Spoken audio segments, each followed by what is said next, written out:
Bismillahirrahmanirrahim. Assalamualaikum warahmatullahi wabarakatuh.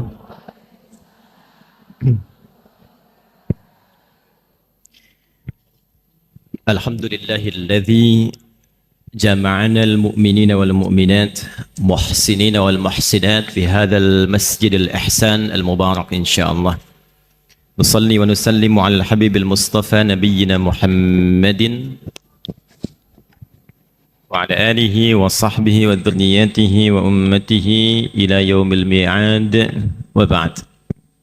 Faya ahbaballahi wa ahbab rasulihi sallallahu alaihi wasallam minal aba'i wal ummahat usi nafsi wa iyyakum bitaqwallahi faqad fazal muttaqun fala tamutunna illa wa antum muslimun. Faqala ta'ala ya ayyuhalladzina amanu ittaqullaha haqqa tuqatih wa la tamutunna illa wa antum muslimun. Dan yang paling spesial, ini saya harus sapa semuanya, jamaah BKSM dengan seragam yang berbeda-beda. Jadi seragam ini asal daerah, asal majelis ta'limnya.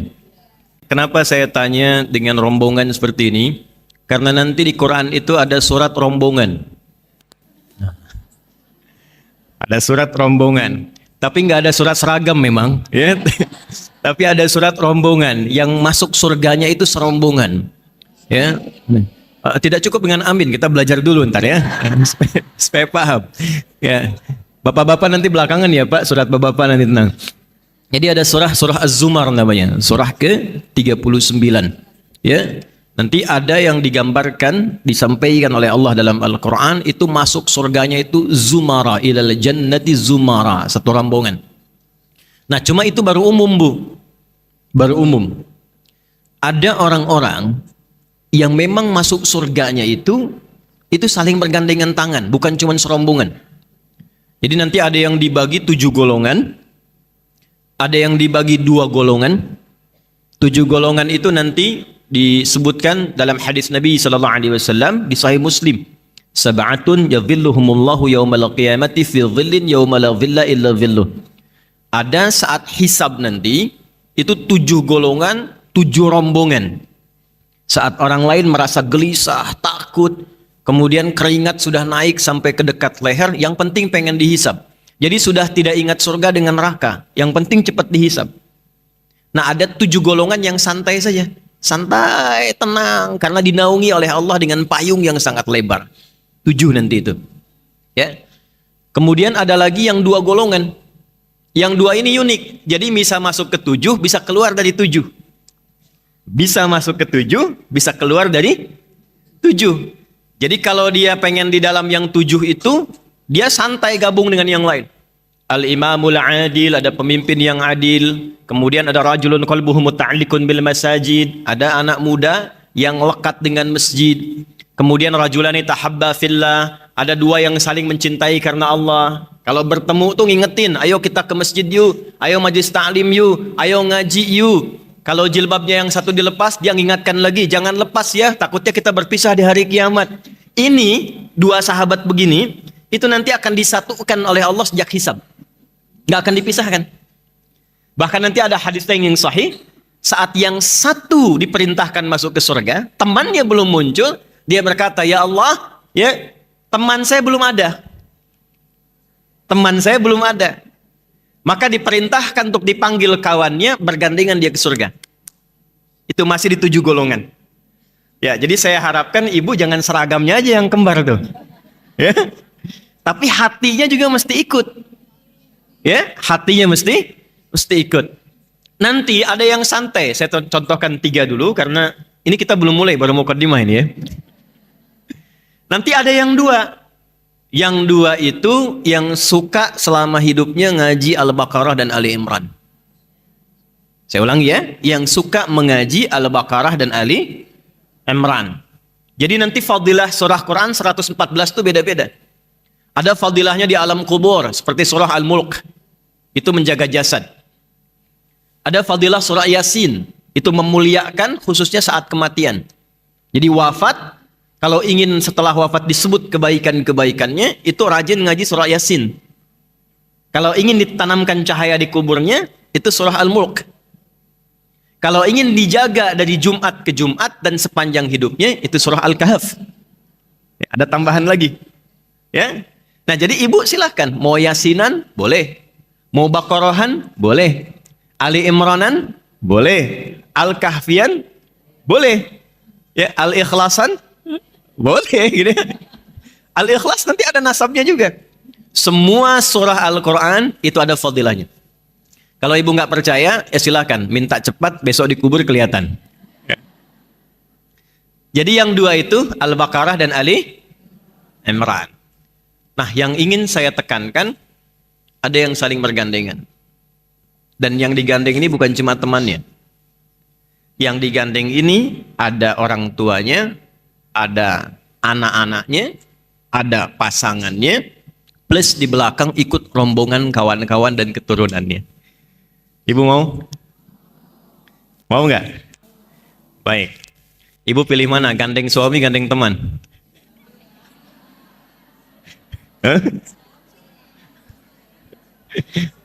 Waduh, mau bilang teman di depan suaminya ada dia.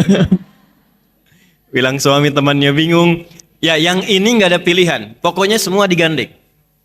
Jadi suami itu pasangan, suami juga gandeng istri, langsung. Nanti ada orang tua, ayah dan ibu, kemudian ada keluarga di belakang, lalu rombongan-rombongan yang lain mengikuti. Itu di Quran surah ke-13, Ar-Ra'du, ayat 23 sampai 24. Saya ulangi, Quran surah ke-13, Ar-Ra'du, ayat 23 sampai 24. Kita belum mulai ya, Bu. Ini baru mukadimah ya. Makanya saya agak cepat sedikit. Perhatikan baik-baik. Surga, saya ulangi, surga. Siapa yang pengen ke surga? Siapa yang pengen surga Firdaus? Yang sesurga bersama istri-istri Nabi? Saya. Siapa yang merasa amalnya sudah cukup banyak? Siapa yang merasa salahnya banyak? Siapa orang aneh yang hadir pagi ini? Amal sedikit, salah banyak, pengen ke surga, Firdaus sama istri Nabi. Nah, itulah BKSM. Lalu kita ambil rumusnya. Yuk, pelan-pelan. Surga itu ada 8 pintunya. Dan 8 jenisnya. Saya ulangi ya. Ada 8 pintunya, 8 jenisnya. Nanti di pintunya itu ada nama berdasarkan amal soleh. Saya ulangi, ada nama berdasarkan amal soleh. Misal, ibu rajin puasa. Ya, belum Ramadan sudah puasa. Puasa sunnah maksudnya ya. Senin, kemudian Kamis, puasa Daud. Ya. Puasa Daud tuh, kalau sudah puasa Daud, Senin Kamis berhenti, Bu. Ya, jadi misal, Senin puasa, Selasa istirahat. Rabu puasa, Kamis istirahat. Itu konsepnya. Jadi levelnya naik. Di Senin dengan Kamis tambah Ayyamul Bid tengah-tengah misalnya, pindah ke puasa Daud, itu berhenti dulu yang Senin Kamisnya. Karena sudah diikutkan ke puasa Daudnya. Itu level yang tingginya. Walaupun tidak dilarang kalau ingin ditunaikan puasa di hari bertepatannya. Misal Senin puasa, Selasa istirahat.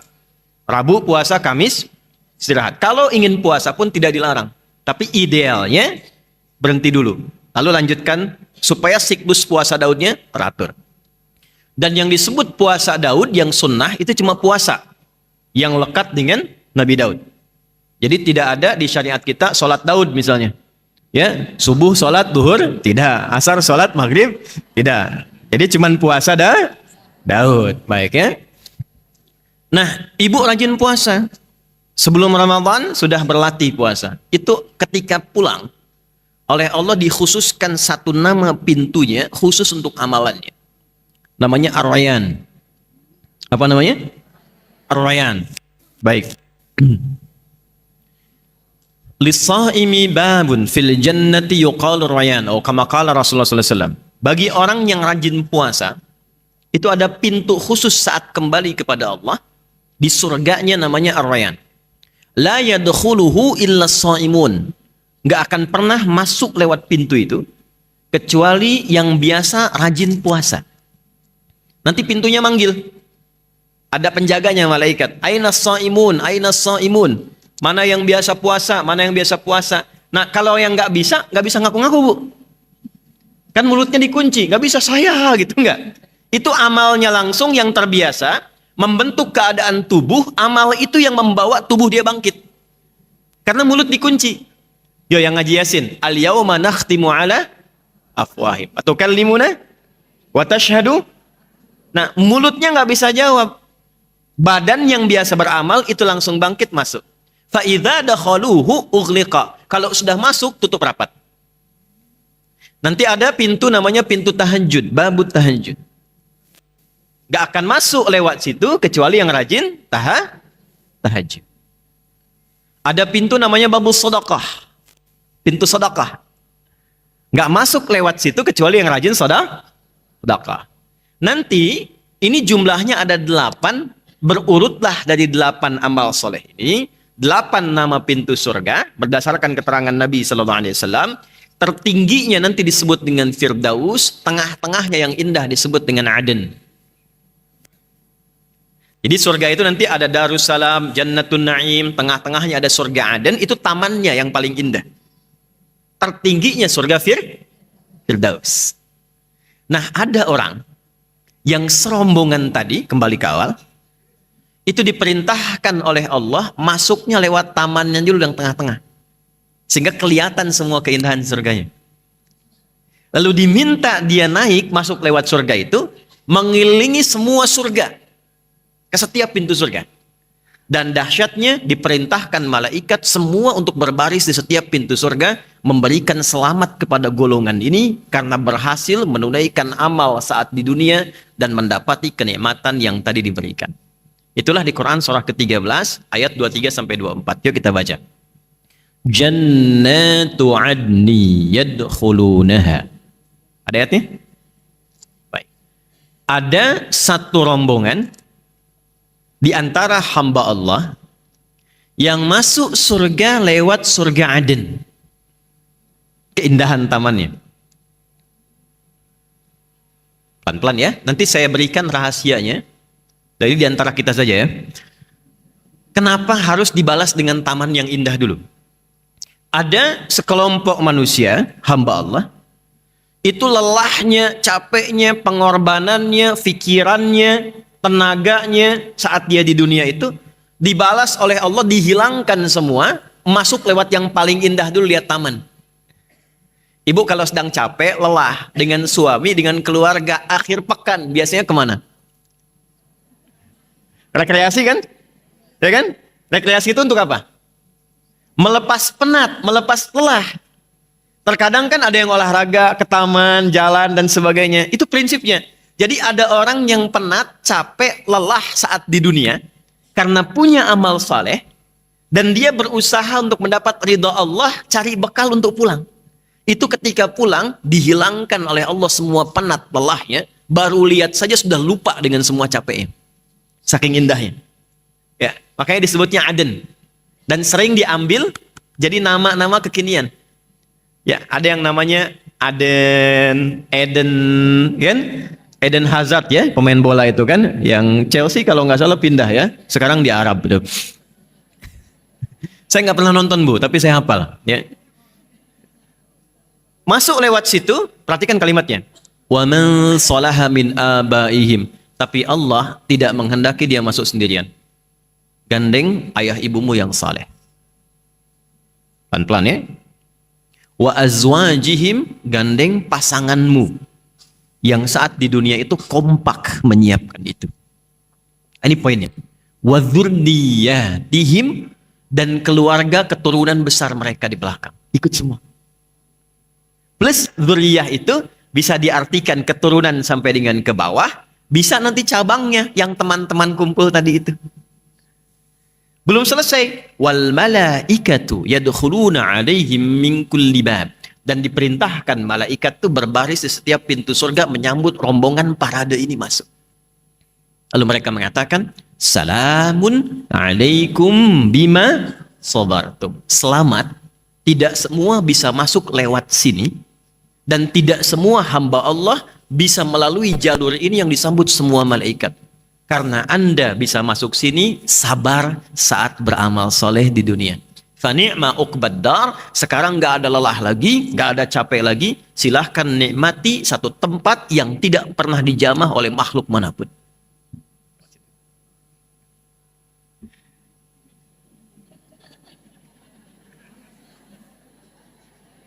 Ini nggak apa-apa, biar aja. Nggak apa. Nah, kalau saya sudah biasa, anak-anak itu barangkali malaikat yang sedang menyamar. Ya, bagus. Ya. Bentar. Balik lagi. Nanti Ustadz ada tebak-tebakan ya, sayang. Anaknya Bu ya, bukan ibunya yang sayang. Anaknya. Nanti kita tebak-tebakan ya. Balik sini. Apa amalannya? Sampai dia bisa masuk ke dalam surga dengan semua apresiasi tadi. Tafsirnya banyak. Tapi saya ingin khususkan untuk amalan ibu-ibu saja. Saya ulangi, saya ingin khususkan untuk amalan para ummahat dulu. Sudah? Nanti kalau detailnya banyak, ada ahli Quran, ya, ada amalan khusus dia yang terkait dengan masjid, dengan sedekah macam-macam. Untuk perempuan, amalan tertingginya sehingga mampu oleh Allah diberikan apresiasi tertinggi ketika masuk surga adalah meneladani keteladanan istri-istri Rasulullah sallallahu alaihi wasallam. Saya ulangi, meneladani keteladanan istri-istri Rasulullah sallallahu alaihi wasallam. Nah, jadi saat tema ini dituliskan dan disebarkan, bukan sekedar mengajak ibu untuk belajar, tapi visi besarnya diharapkan ini bisa menjadi kurikulum yang setelah pengajian ini diikuti, diteladani, dengan harapan saat pulang kita mendapatkan apa yang Allah janjikan lewat Quran tadi. Jelas ya? Paham? Baik, kalau sudah jelas, sudah paham, kita akhiri pertemuan kita. Jelas tidak? Oh belum, baik. Yuk kita mulai. Ini inti materi kita. Jadi saya antarkan lewat muqaddimah tadi untuk supaya kita memahami dulu kenapa mesti belajar tema ini. Kalau kita langsung masuk ke temanya, ibu nggak akan dapat feel-nya. Kenapa sih harus bahas itu? Apa keutamaannya? Nah, dibiasakan kita masuk lewat akarnya supaya kita mengerti inti pelajarannya. Yuk kita mulai Quran surah ke-33 Al-Ahzab. Dari ayat 52 dulu. Gue bawa mushaf ya. Halaman 425 coba. Paling kanan di pertengahan.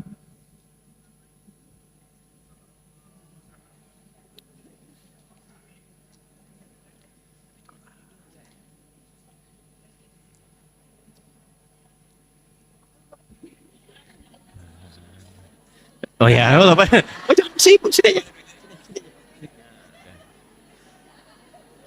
Udah, anak ibu di tempat aja, cukup satu aja ya. Udah. Sudah? Ada? Ayat 52 sudah? Halaman 425. Oke. Baik, yuk lihat baik-baik. La yahillul lakan nisa'u min ba'du. Ada ayatnya? Baik. La yahillu lakan nisa' min ba'd. Sampai situ dulu pelan-pelan. Ibu dan juga teman-teman ikhwan yang mungkin bergabung, para ayah yang ada di luar dan di depan. Nabi itu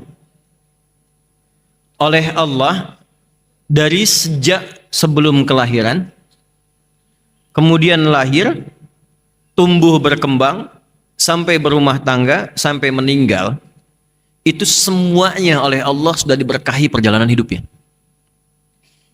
Dan dijadikan role model semuanya.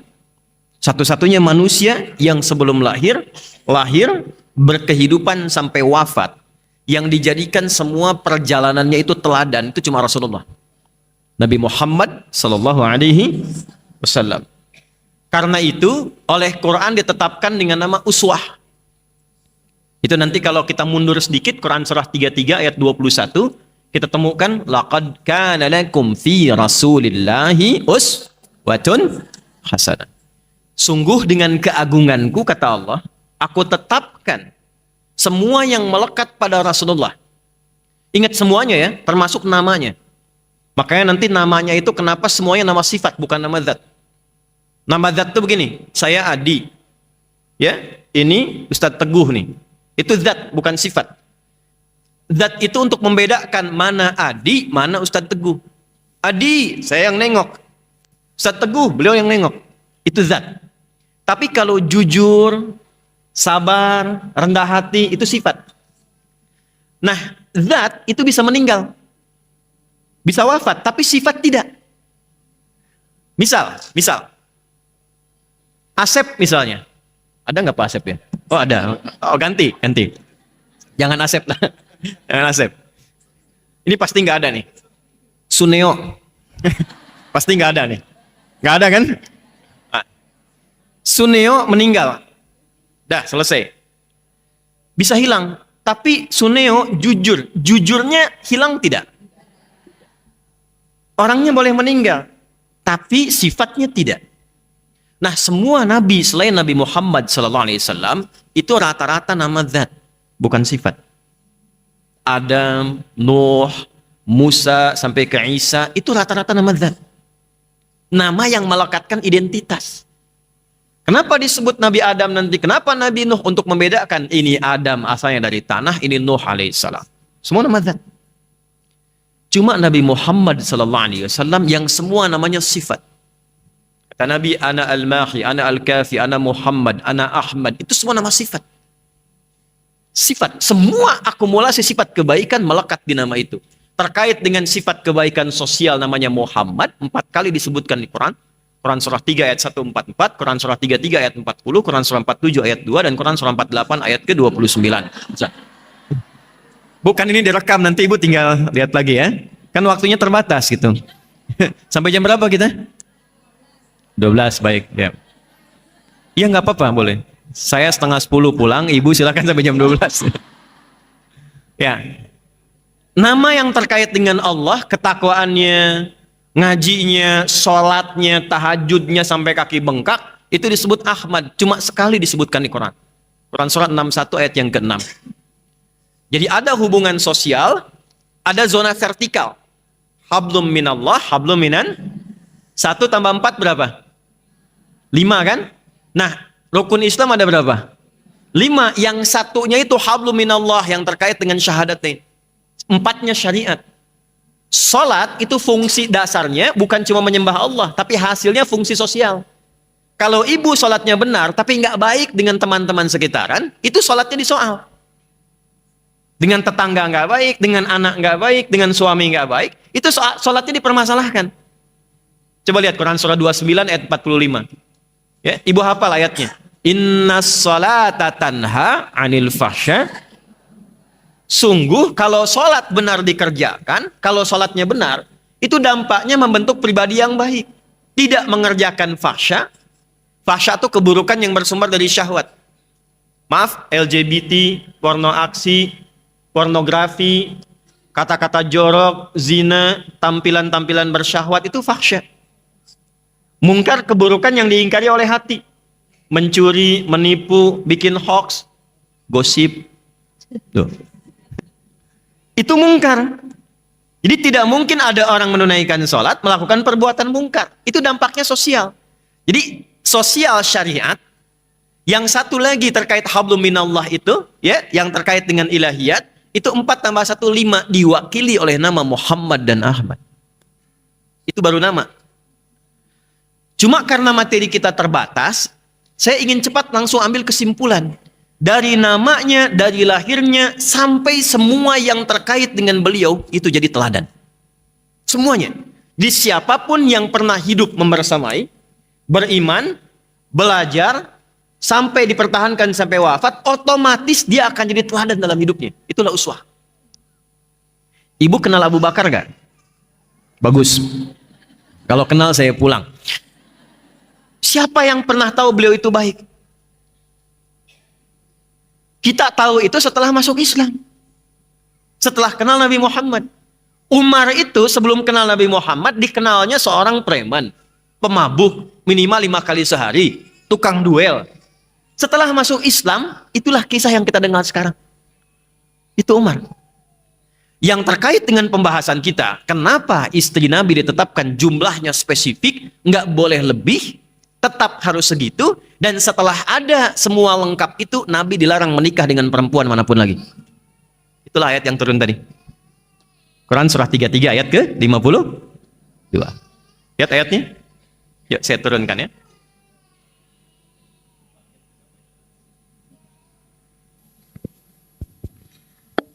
Bismillah. Quran surah 33 ayat 52. Kita masuk pembahasan ke istri Nabi sallallahu alaihi wasallam. Istri Rasulullah sallallahu alaihi wasallam.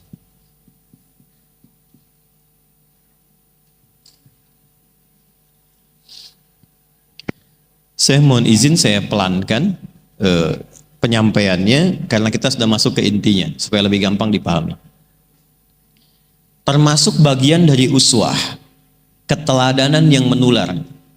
Jadi beda antara kudwah dengan uswah itu lain. Kalau kudwah sosoknya teladan.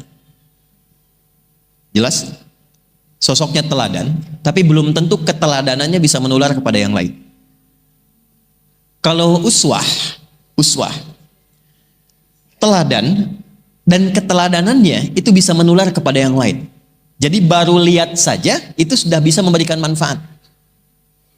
Lihat Rasulullah nih ya, walaupun kita tidak pernah membersamai, nggak pernah jumpa, lihat di mimpi aja ketemu Nabi. Itu pasti merubah kehidupan ibu. Lain itu. Apalagi yang hidup sezaman dengan beliau. Apalagi yang bergaul. Nah, keteladanan yang berlanjut itu disebut dengan uswah. Kalau ibu perempuan ingin cari keteladanan terbaik yang pernah hidup bersama Rasulullah SAW, tingkat A1-nya istri-istri Rasulullah SAW. Karena beliau yang tinggal di rumah membersamai Nabi, 24 jam bersama Nabi, otomatis tidak ada satupun perempuan di muka bumi yang bila ingin menjadi perempuan terbaik, contoh teladannya nggak ada yang lain kecuali istri-istri Rasulullah Shallallahu Alaihi Wasallam. Dan tadi saya katakan jumlahnya pun Allah yang atur. Kalau sudah jumlahnya ini tercukupi, dilarang Nabi menikah lagi. Walaupun perempuan yang terlihat itu lebih cantik dari jumlah yang telah dinikahi itu. Walau a'jabaka husnuhunna, Muhammad cukup ini bilangannya. Kalaupun ada yang lebih menarik tampilannya, lebih cantik dari paras fisikalnya, tetap Nabi nggak diperkenankan. La yahillu lakan nisa'u min ba'du. Setelah ini nggak ada lagi yang boleh dinikahi. Apa rahasianya?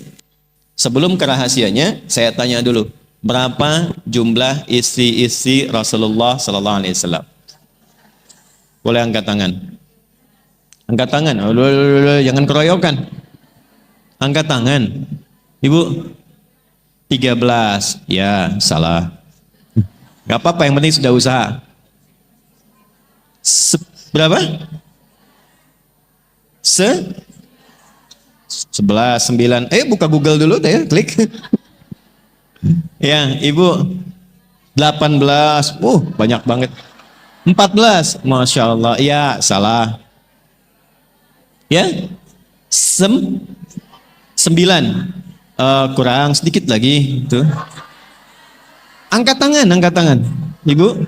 Ya, 11. Ya, ini betul 11. Ya, tapi kurang sedikit. Ya, kenapa? 13. Ya, salah. Waktu habis.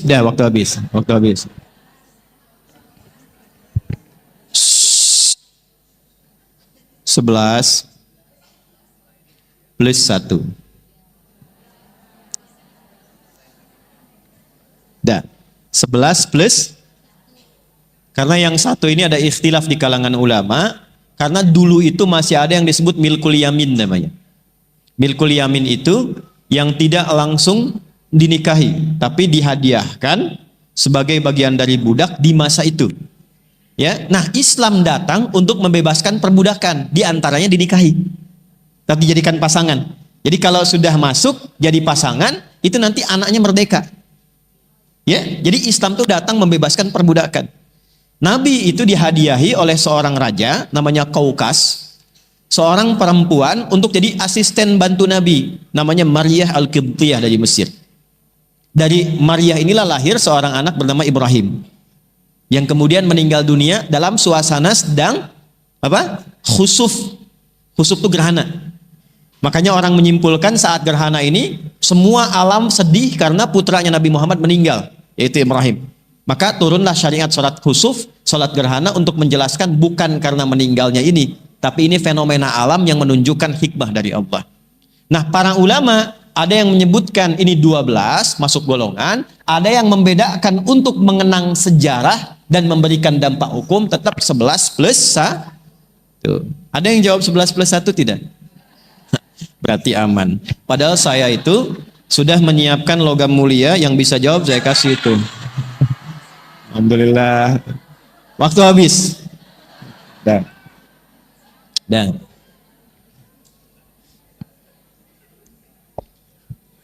maaf ya Pak.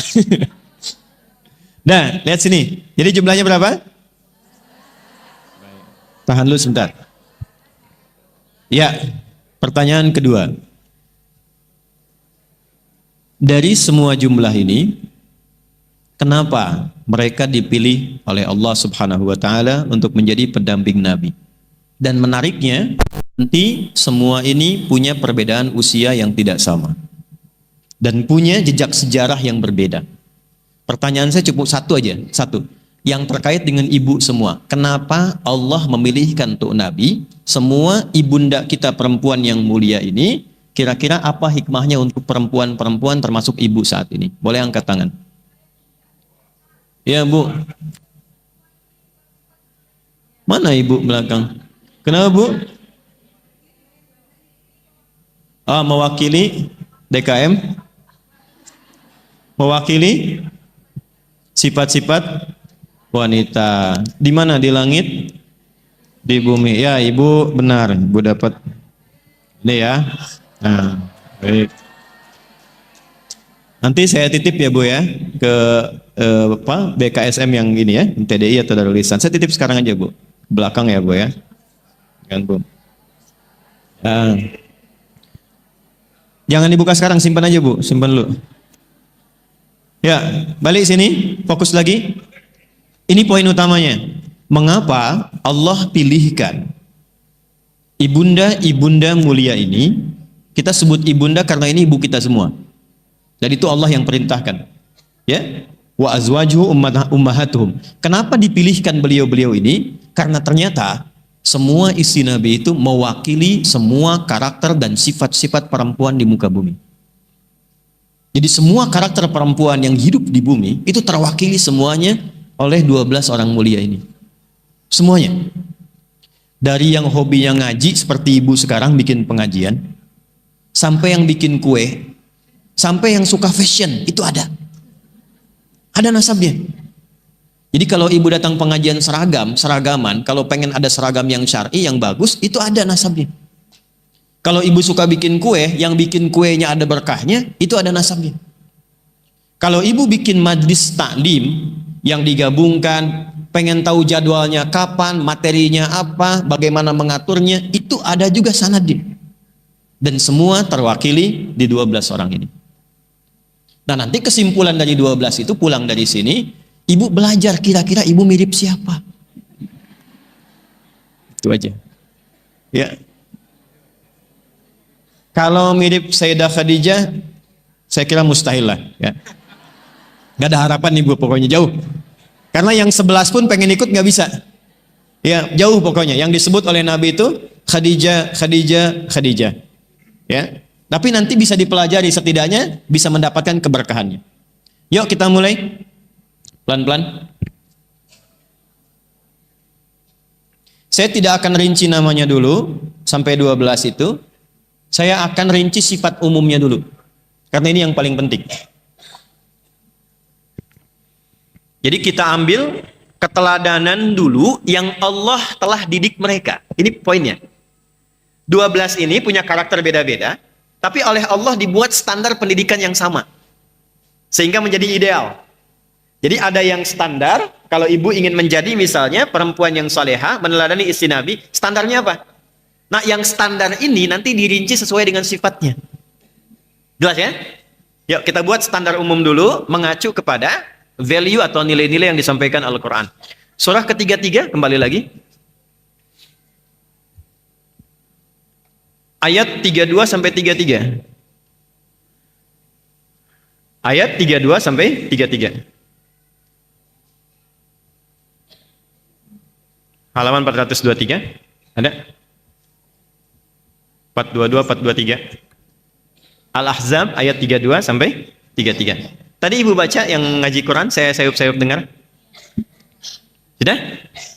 Bismillahirrahmanirrahim. Ya nisa'an nabi lastunna ka ahadim minan nisa'i inittaqaitunna.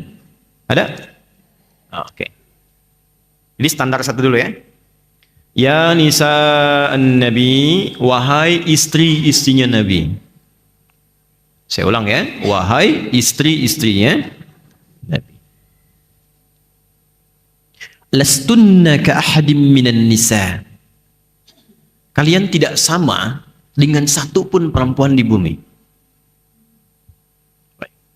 Kalian tidak sama dengan satu pun perempuan di bumi. Artinya istimewa. Tahan sampai sini, Bu. Tahan dulu sebentar.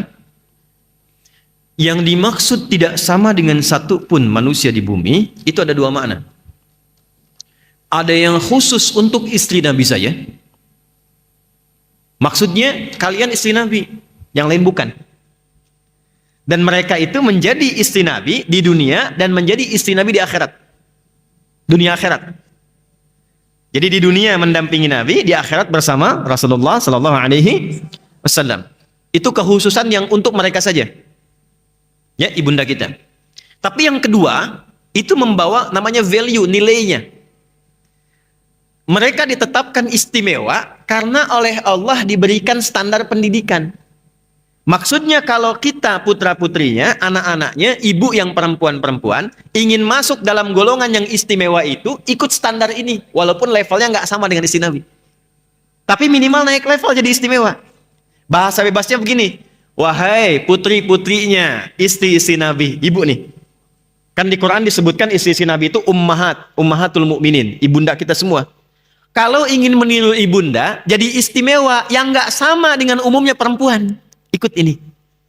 Jadi kalau ibu ikuti ini, diteladani ini, status ibu naik di hadapan Allah dibedakan dengan perempuan pada umumnya. Jadi walaupun sekarang banyak perempuan di luar, di muka bumi ini, ibu masuk ke sini, langsung masuk golongan istimewa. Jelas? Baik. Ya nisa'an nabi, wahai istri-istri Nabi sallallahu alaihi wasallam, lastunna ka ahadim minan nisa. Kalian enggak sama dengan perempuan pada umumnya. Baik. Yang melekat pada beliau, hukumnya khusus, menikah dengan Nabi, istri Nabi, sepeninggal Nabi, nggak boleh dinikahi oleh siapapun. Khusus sudah jadi ibu saja. Sampai masuk ke dalam surga, berkumpul dengan Rasulullah, kita dikumpulkan insya Allah dengan beliau-beliau semuanya. Baik kan? Nah, yang ditinggalkan untuk kita apa? Ini taqaitunna. Standar untuk perempuan-perempuan di muka bumi. Kalau ingin istimewa, standar pertama ini taqaitunna. Jika Anda semua mampu meningkatkan takwa kepada Allah. Dapat kita satu. Jadi yang pertama, amalan pertama untuk meneladani, ini kan? Istri-istri Rasulullah sallallahu alaihi wasallam, amalan pertama, amalan Dah. Sudah? Satu dulu sebelum masuk ke ayat 33. Satu dulu. Ibu sekalian, takwa itu di Quran setidaknya disebutkan semua derivasinya, baik itu takwa, yattaqun, tattaqun, muttaqin, itu sebanyak 240 kali.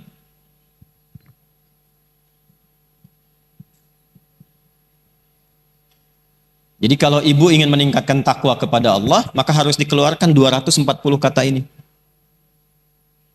Jelas? Jelas? Ya, kalau sudah jelas, sudah. 240 ini dibagi 3.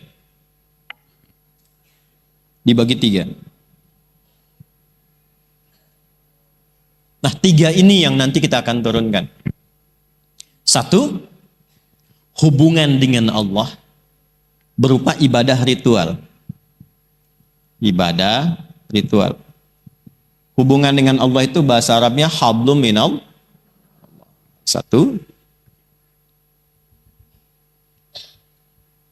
Nanti kita akan bahas termasuk amalan isi Nabi, apa saja amalan ritualnya. Kedua, amalan sosial. Hablum minan, ibadah sosial.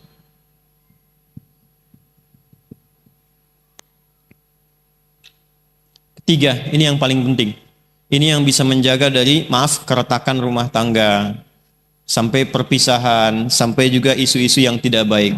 Saya sekarang itu meriset, tanya-tanya gitu, kalau ngisi khutbah nikah atau nasihat nikah itu suka tanya ke penghulu. Ini mohon maaf nih, hari ini itu ada tren perceraian lebih tinggi dari pernikahan. Jadi perbandingannya itu 1:50. Jadi kalau sehari ada yang nikah, di hari itu 50 ada yang pisah. Dan sekarang di kalangan tertentu jadi tren. Jadi kalau temannya pisah, besoknya dia pisah juga tuh. Sudah ada begitu tuh, udah zaman-zaman nggak elok. Nanti bagian terakhir ini akan menjaga di rumah tangga, karena nanti ada setan khusus yang memang mencegah supaya kehidupan rumah tangga, khususnya para istri ini, tidak sejalan dengan apa yang Allah perintahkan, Allah tunjukkan di sini. Nanti ada setan khusus goda di rumah tangga. Nanti kita bahas. Ya, yang terakhir babnya rumah tangga, keluarga. Jadi ada khusus masalah takwa di keluarga. Dan ada ayat untuk ibu-ibu, untuk perempuan turun khusus tentang itu. Yuk kita mulai 1. Saya agak cepat. Ibadah ritual. Bentuknya apa saja? Saya akan langsung sebutkan amalnya. Lalu kita contohkan dari Quran, dari sejak sebelum era Nabi, diikuti nanti oleh istri Nabi, apa yang harus disiapkan. 1, sholat. 1 apa? Ini yang paling pokok ibu ya, sholat. Sehari berapa waktu? Berapa rakaat? Itu masih standar, belum masuk meneladani istri-istri Rasulullah. Kalau ibu ngaji ke sini, itu harus naik di atas standar. Jelas? Tadi kan cita-citanya sama semua kan? Ya kan? Meneladani dan membersamai istri-istri Rasulullah, ibunda kita. Naikkan di atas standar. Tambah dulu 1. Tahajud. Tahajud. Oke. Tolong nanti BKSM, MTDI bikin ini ya, bikin grup ya. Ini masuk database semuanya, bikin grup yang bisa masuk. Nanti ketua BKSM-nya misalnya bikin 1 tim ad hoc kecil mempraktekkan materi kita hari ini. Materi pertama tahajud, jam sekian sepakati, langsung miss call aja. Dan miss call-nya harus khairayarah. Karena miss call dibagi 2. Wa may ya'mal mithqala dzarratin khairayarah, wa may ya'mal mithqala dzarratin syarrai. Syarayarah itu yang nggak ada pulsa, yang sengaja miss call pengen ditelepon balik. Balik sini. Jadi saya kalau bercanda sama teman-teman ahli Quran tuh, terutama yang Mesir itu suka pakai Quran. Kadang-kadang, tapi bercandanya bercanda positif. Ya, lagi makan bakso aja dia bisa jawab tuh, orang Mesir kesini makan bakso. Ya, baksuhum bainahum syadid gitu. Ini sambalnya pedas benar ini. Baik, balik sini. Salat. Yang pertama salat apa? Tahan.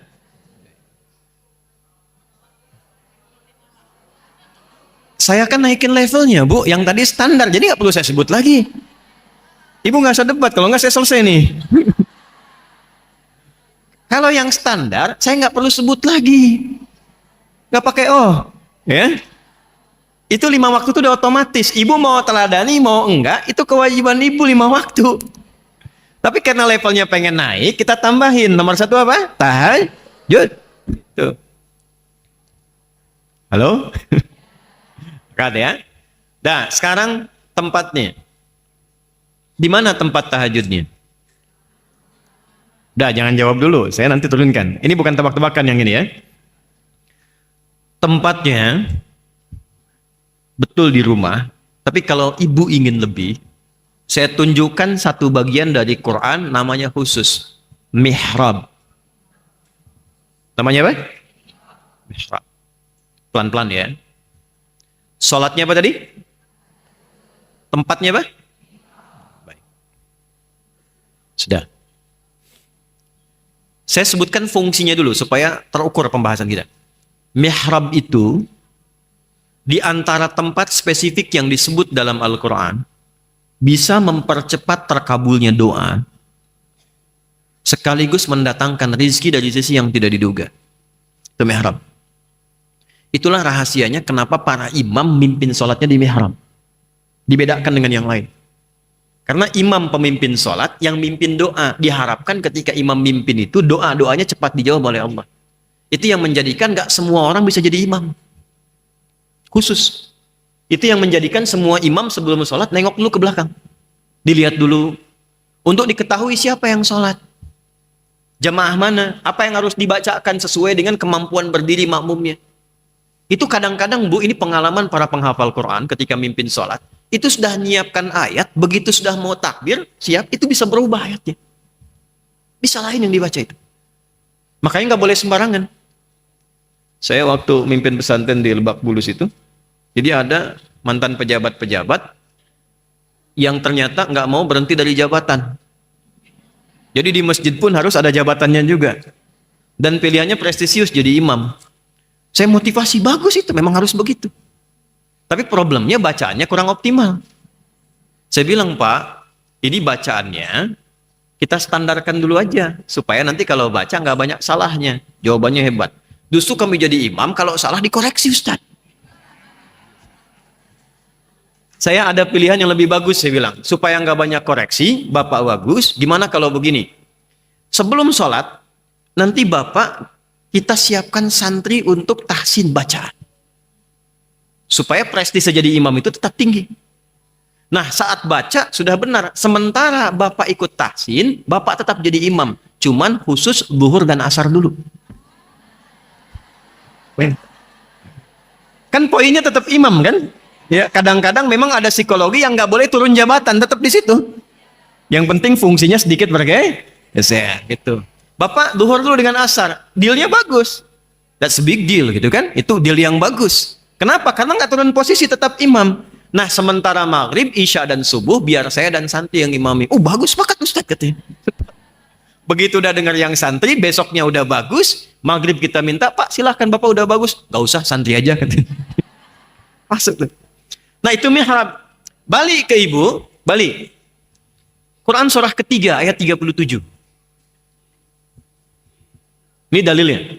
Nanti kita masukkan ke istri-istri Rasulullah SAW. Sudah.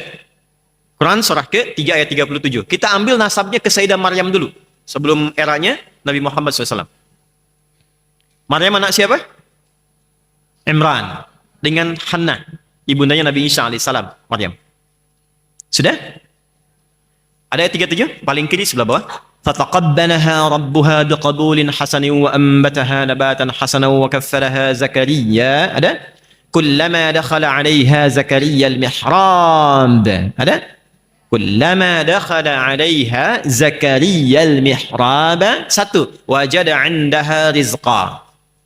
قَالَ يَا مَرْيَمُ أَنَّى لَكِ هَذَا. قَالَتْ هُوَ مِنْ عِنْدِ اللَّهِ إِنَّ اللَّهَ يَرْزُقُ مَنْ يَشَاءُ bighairi hisab. Itu rizkinya. Yang doanya mana? Ayat 38. Jadi Maryam disiapkan mihrab oleh orang tuanya, yang merawatnya pamannya Nabi Zakaria. Jadi Nabi Zakaria itu kerabatnya Imran, sepupunya. Nah, istrinya Nabi Zakaria itu adiknya istrinya Imran. Imran punya istri Hannah, Hannah punya adik Eliasobat. Di bahasa Latin disebut Elizabeth. Ya, Elizabeth itu Eliasobat.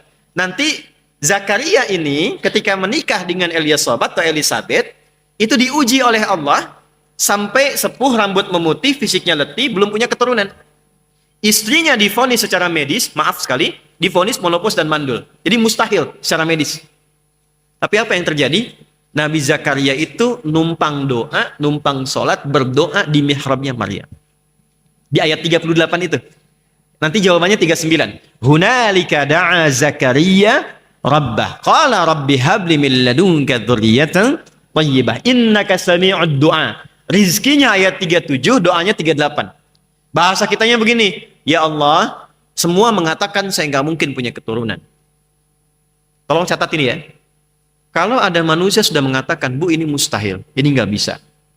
Ini susah obatnya nggak bisa nih, nggak mungkin sembuh nih, ini nggak akan terjadi begini. Itu tanda langsung dari Allah, supaya ibu langsung meminta kepada Allah, abaikan manusia karena Allah ingin mengabulkan langsung tanpa perantara siapapun. Karena itu yang dipilih oleh Nabi Zakaria nama Allah Al-Wahhab. Wahhab itu yang memberi tanpa batas. Karena manusia menyimpulkan ada batasan, maka minta dengan nama Allah yang tanpa batas. Bahasa kitanya, ya Allah, mereka mengatakan istriku terbatas. Aku terbatas. Maka aku meminta kepadamu yang tidak punya batas dalam pemberian. Anugerahkan keturunan darimu ya Allah. Yang engkau tetapkan. Engkau pasti mendengar doa hamba. Dipanjatkannya di mana? Hunalika, di mihrabnya Maryam.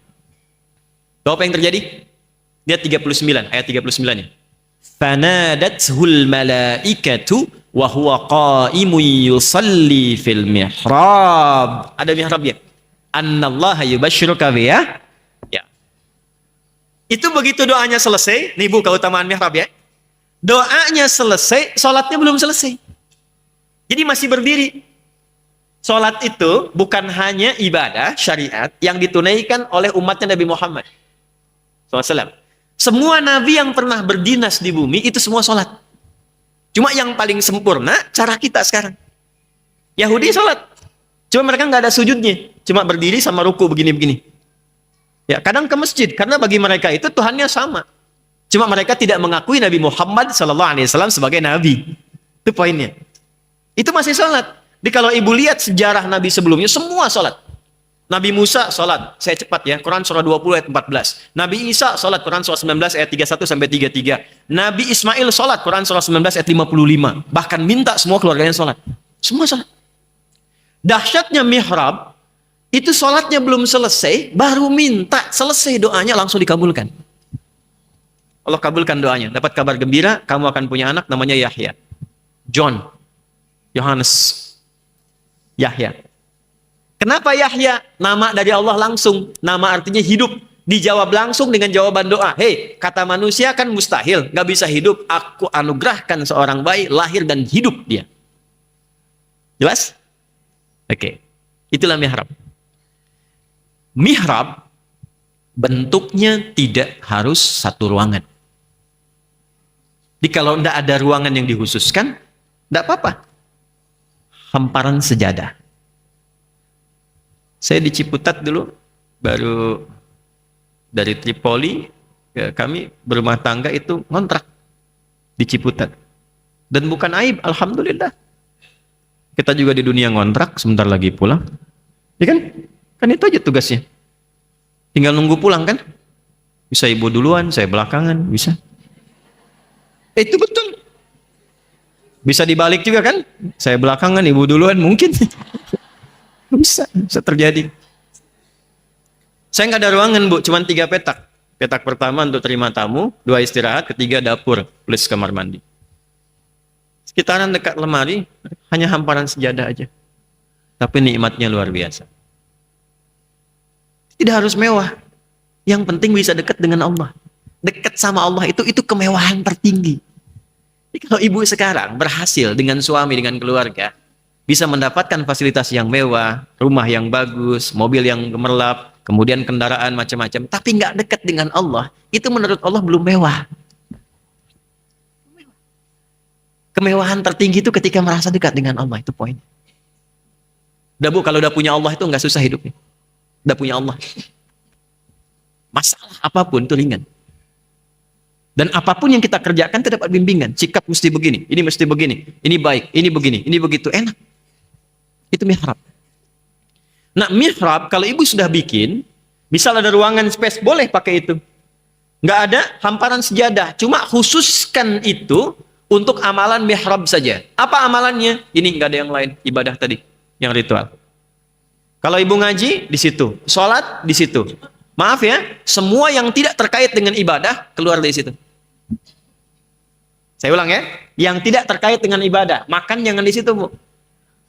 Ngemil jangan di situ. Termasuk, maaf, bikin status jangan di situ. Klik. Maaf ya, sedang di mihrab, jangan ganggu dulu. Dah, satu ya. Oke, amalan pertamanya sudah dapat. Tahan. Tempatnya apa? Khususkan satu, walaupun sehamparan sejadah. Itu aja. Jelas? Nanti, latihanlah mulai sholat, dan sertakan dalam sholat itu, baik dalam sujud ataupun pasca sholat, doa-doa yang terkait dengan permohonan ibu di rumah tangga, atau doa pada umumnya. Silahkan. Nanti lihat perbedaannya setelah itu. Ibu tahu berapa ukuran rumahnya Nabi SAW? Berapa? Hah? Berapa? Ya, gampangnya begini. Gampangnya RS7. Gampangnya RS7. Ruangan sangat sederhana sekali sehingga selonjoran saja susah. Sudah? RS7. Ruangan sangat sederhana sekali sehingga selonjoran saja susah. Nah itu, gampangnya begitu. Itu mihrabnya Nabi itu. Jadi viralnya begini, waktu Nabi sholat, kakinya kan kena kaki Sayyidah Aisyah waktu tidur. Ya kan? Ibu masih enak kan? Ibu sholat, suami kan di tempat yang lain. Itu kan? Masih di kamar maksudnya, bukan di tempat lain ya. Atau suami sholat, ibu di ruangan terpisah. Tapi begini, Nabi sholat kan viral kisahnya. Dalam hadis Al-Bukhari kan, Nabi sedang sholat. Sayyidah Aisyah bergerak, kakinya kena kaki Nabi. Tak, kaget, bangun. Melihat Nabi, kakinya sudah bengkak. Itu rakaat pertama, Bu. Bengkak. Makanya, kalau ibu buka Al-Bukhari, nomor hadis 2010 sampai 2012, itu datang beberapa sahabat untuk nanya aja kepada Sayyidah Aisyah, kaifa kanat sholatun Nabi SAW. Sholat malamnya Nabi gimana sih? Kami pengen ikuti. Perhatikan komennya Sayyidah Aisyah.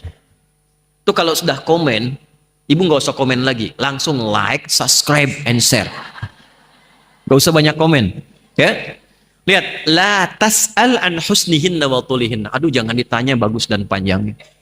Nggak usah ditanya. Penasaran? Abdurrahman bin Auf, Abdullah bin Mas'ud, Ubay bin Ka'ab radhiyallahu taala anhum jami'an dan beberapa yang lain. Besoknya ikut di belakang Nabi ketika dalam satu peristiwa Nabi nggak di rumah. Begitu sholat di belakang Nabi baru tahu ternyata rakaat pertamanya mereka duga 100 ayat Al-Baqarah. Baca. Dikira berhenti, nyambung sampai selesai. 286 ayat. Udah siap-siap ruku tuh sahabat itu, nyambung Ali Imran. 200 ayat.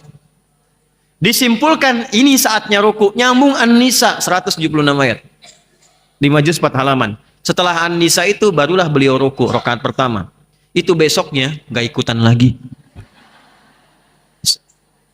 Nah, Sayyidah Aisyah lebih dahsyat. Jadi begitu melihat kakinya bengkak, begitu salam, lihat komen pertamanya.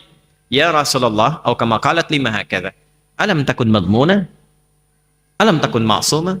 Ya Rasulullah, kenapa mesti sampai bengkak kaki? Bukankah engkau dijamin masuk surga? Jadi Nabi itu satu-satunya manusia yang sebelum meninggal surat surganya sudah turun. Al-Kautsar itu, inna a'tainakal. Nabi lain nggak dapat. Rasulullah itu belum meninggal, satu surat turun menjamin surganya. Alam takun ma'suma, bukankah engkau dijaga dari salah? Nggak salah. Dijaga oleh Allah supaya nggak salah. Diluruskan. Kenapa masih tahajud sampai bengkak kaki? Lihat komen Nabi. Afala akunu abdan syakura. Apa nggak boleh aku mensyukuri nikmat-nikmat yang Allah engkau sebutkan tadi itu? Yang telah Allah berikan kepada aku dan engkau sebutkan tadi itu, saya ingin mensyukurinya. Nah, sejak peristiwa di situ itu, Sayyidah Aisyah memutuskan. Apa di antara putusannya? Inilah hikmahnya Allah menjadikan Sayyidah Aisyah itu pendamping Rasulullah sejak usia belianya. Jadi bukan kebutuhan biologis untuk belajar nasab pengetahuan dari Nabi. apa saja amalan spesifik dari Nabi itu yang bisa diwariskan untuk generasi anak-anak keturunan beliau, termasuk kita.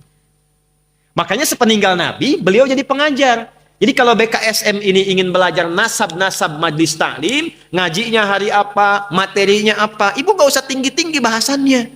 Keluarkan itu hadis-hadis dari Sayyidah Aisyah. Beliau sepeninggal Nabi mendapatkan hadis 2210 hadis. Itu aja, Bu. Ya. Satu hari satu hadis kan cukup. Ya kan? Untuk 8 tahun. Setahun berapa hari? 365, 2210 hadis itu berapa? 7 tahun sampai 8 tahun kan? Jadi kalau ibu bikin kurikulum sehari satu hadis, update. Kemudian kan sekarang zamannya aplikasi. Share maknanya ini, di alisan ada kajian yang bahas ini, hadisnya keluarkan satu. Tiap hari satu hadis dengan niat meneladani Sayyidah Aisyah. Dipertemukan dengan beliau di akhirat. Bu, di dunia itu ada orang Mesir, profesor, doktor, ahli agama. Itu membela kehormatan Sayyidah Aisyah dari tuduhan Syiah. Di Syiah itu menuduh yang tidak pantas pada Sayyidah Aisyah. Beliau menulis buku dan ceramah pembelaan pada Sayyidah Aisyah. Malamnya tertidur, mimpi terpisah oleh hijab. Mendengar suara menyampaikan, saya Aisyah mengucapkan terima kasih kepada engkau. Ini kisah nyata. Kisah nyata. Jadi kalau ibu dari sekarang niatkan, itu ada nasabnya, ada amalnya. Ibu tahu Mbah Maimun, Kiai Haji Maimun Zubair? Ya? Yang dari Rembang itu. Itu selama hidupnya meneladani zikirnya Sayyidah Khadijah. Paling populer, paling favorit bahasan beliau itu Sayyidah Khadijah. Dibahas oleh beliau itu. Diteladani. Dan memohon kepada Allah tuh kebaikan-kebaikan luar biasa. Pengen wafatnya di Mekah, ya di tempat di samping yang sosok yang diteladani dicintainya. Itu meninggalnya di Mekah sudah penuh. Kuburan Ma'la itu penuh. Nggak ada lagi yang bisa masuk. Tapi izin Allah bisa dikuburkan di situ dekat dengan makamnya Sayyidah Khadijah. Saya sudah ziarah ke sana, sudah tahu ini Sayyidah Khadijah, ini Mbah Mun, ini ada Pak Kiai Yahya, ya Mukhlis Yahya dan seterusnya. Itu orang-orang luar biasa. Termasuk Syekh Nawawi Al-Bantani ada di situ. Syekh Nawawi Al-Bantani. Balik lagi. Dari situ ada nasab. Apa di antara nasabnya? Bukankah sepeninggal Nabi Sayyidah Aisyah punya ruang khusus untuk ibadah? Dan di situ pula beliau buka majlis taklimnya. Ya, ditutup lewat hijab. Jadi kalau sahabat pengen mendapatkan hadis, datang ke tempat namanya Sofwa.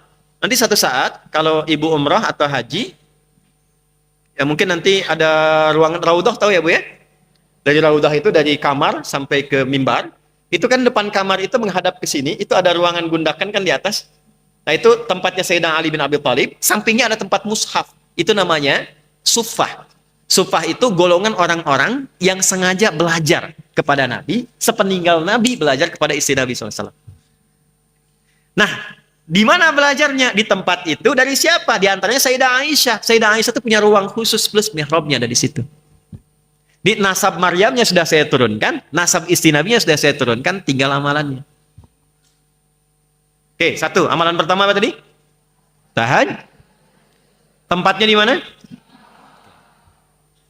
Nah, itu yang istimewa ya Bu ya. Jadi kalau ibu di tempat biasa pun nggak ada masalah. Tapi kalau ingin istimewa di teruskan. Rakaatnya berapa? Saya ulang. Rakaatnya berapa? Oke. Ya, 8, 11 gini, ya, bebas ya apa. Sudah, fokus.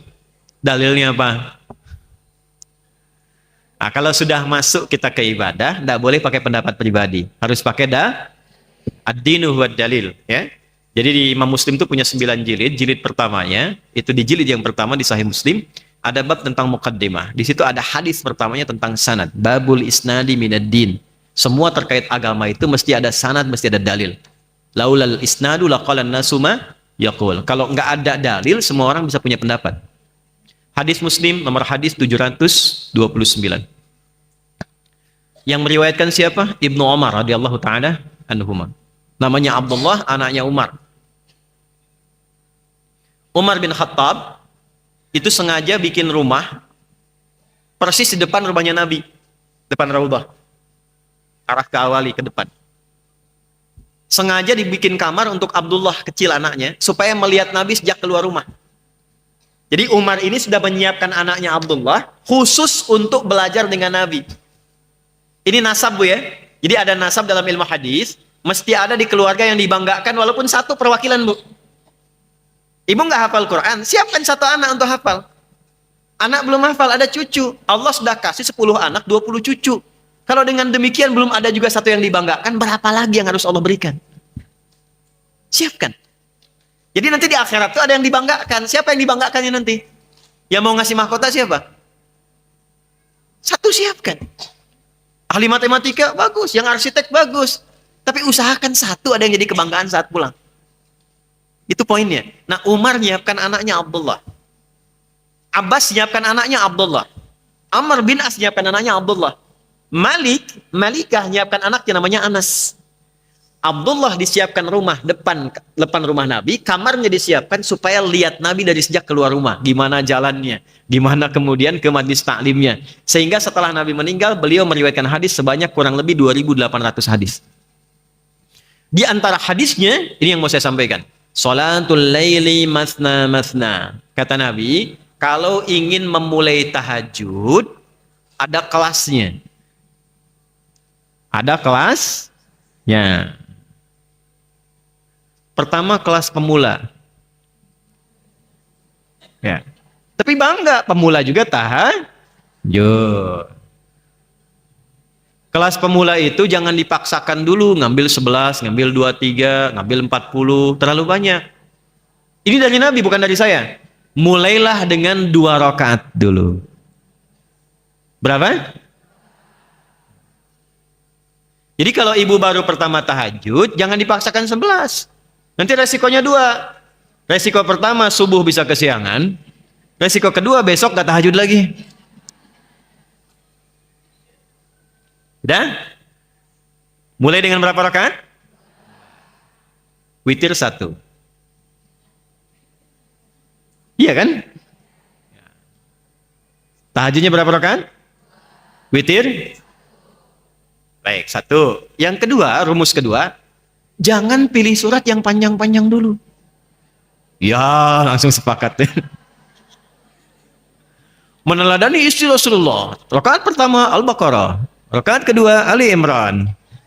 Witirnya An-Nisa, ya, subuhnya kesiangan. Kecapean. Dah, yang paling gampang dulu. Dah, 1. Rakaat pertama bisa dibaca Al-Falaq. Qul a'udzu birabbil. Rakaat kedua bacaan Nas. Witir baca Al-Ikhlas. Qul huwallahu ahad. Itu kelas pemula yang dari wajahnya sudah kelihatan cool. Dah? Nanti belum selesai. Rakaatnya berapa jumlahnya? Witirnya berapa? Yang dibaca surat apa? Qul. Waktunya, ingat saya bicara pemula nih. Waktunya pepetin ke subuh. Enggak, ini betul. Ini betul. Ibu jangan dulu komen deh, biar saya aja ya. Dah, waktu kita sebentar lagi. Dah, tahan. Subuh jam berapa sekarang?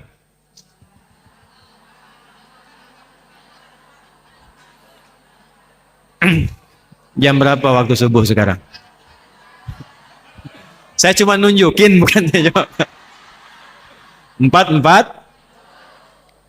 Hah? 41, 40, 42. Terjadi perbedaan pendapat di kalangan ibu-ibu. Ini menunjukkan Anda tidak berasal di tempat yang sama. Oke. Sudah, ambil pertengahan lah. Ambil, ini kan 440, 442. Ambil 441 misalnya. Sudah, sebentar. Bangun jam 4:04. Saya ulang ya. Saya langsung ke teknis. Bangun jam 4. Tapi bikin alarm 3 kali. Sudah? 4 kurang 1/4. Jam 4 plus jam 4 lewat 10. 4 kurang 1/4 alarm bunyi untuk dimatikan. Persiapan alarm kedua. Nah, ini rumus. Enggak, kalau saya tafsirkan panjang. Karena ayatnya nanti ada terkait dengan persiapan. Tahajud itu dari kata hajada tambah ta dan tasdid sebelum akhir. Ini rumus. Udah ada ilmunya. Hajada itu aktivitas yang dilakukan setelah tidur. Jadi tidur dulu baru bangun malamnya. Nah, kalau pakai ta artinya usaha untuk sungguh-sungguh. Kalau pakai tasydid sebelum akhir artinya tidak mudah melakukannya. Jadi untuk tahajud itu nggak mudah.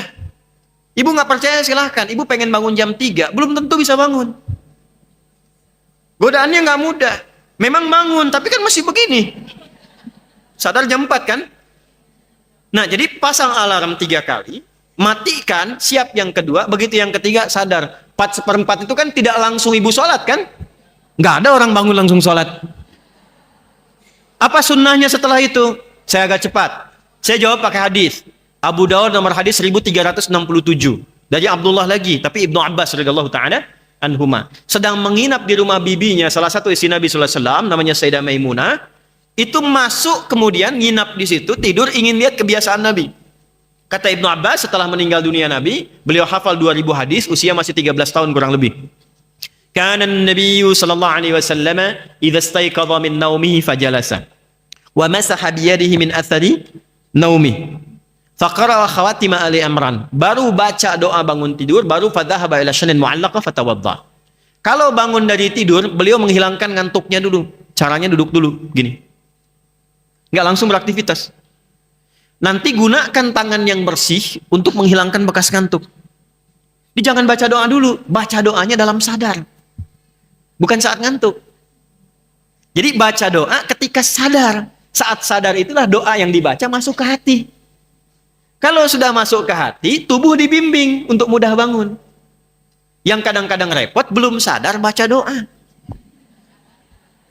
Jadi doanya nggak masuk. Nah setelah itu baru pergi berwudu. Antara ibu bangun sampai wudu kan ada jeda kan?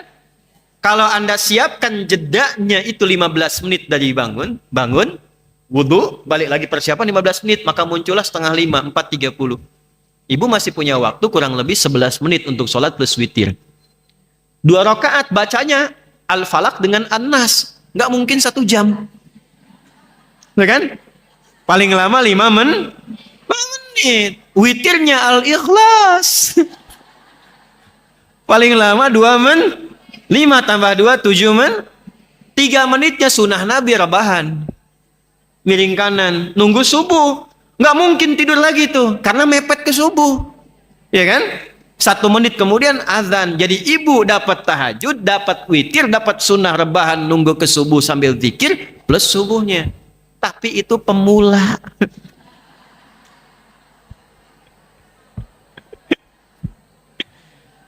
Tapi gini ibu, walaupun pemula kita beruntung karena amalnya tidak diukur berdasarkan jumlahnya. Amalnya standar dari Nabi, dari hadisnya Al-Bukhari nomor hadis pertama dari Umar bin Khattab. Innamal a'malu bin, itulah untungnya kita. Jadi Allah nggak akan lihat surat Al-Falaqnya, lihat surat An-Nasnya. Yang dilihat niat. Kita sudah punya niat meneladani istri-istri Rasul. Amalnya diikutin secara bertahap. Itu udah pahalanya. Jelas? Nanti kalau sudah merasa enak, bosan sendiri. Al-Falaq terus, An-Nas terus. Besoknya tambah 4 rakaat. Witirnya tetap sah. Besoknya lagi, bosan lagi. Tambah 6 rakaat. Terus sampai merasakan kenikmatan.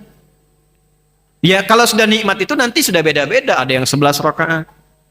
Ada yang pengen dari 23 rakaat, ada yang sampai 40 rakaat. Sahabat tuh macam-macam, beda-beda. Jelas sampai sini? Nah, tapi poinnya kerjakan di mihrab. Jelas? Oke. Setelah selesai, ibu doa. Silahkan minta apa saja. Tapi doanya bagian akhir awali dengan istighfar dulu. Sudah? Awali dengan apa? Ini rumus Quran. Rumus Quran. Jadi lihat urutannya. Tahajud. Setelah itu istighfar. Baru kemudian berdoa. Catat dalilnya, dalil Qurannya. Catat dalilnya. Quran surah ke-51. Sudah? Ayat 15 sampai 18. Ayat 15 sampai 18. Oke. Sudah? Quran surah 51 Az-Zariyat ayat 15 sampai. Baik, lihat-lihat. tadi amalannya amalan apa? Ya, termasuk takwa kan? Masih ingat ibu dari awal? Ini rumusnya takwa, jenisnya ibadah ritual. Orang takwa kalau satu disebut taqi, kalau banyak disebut muttaqin.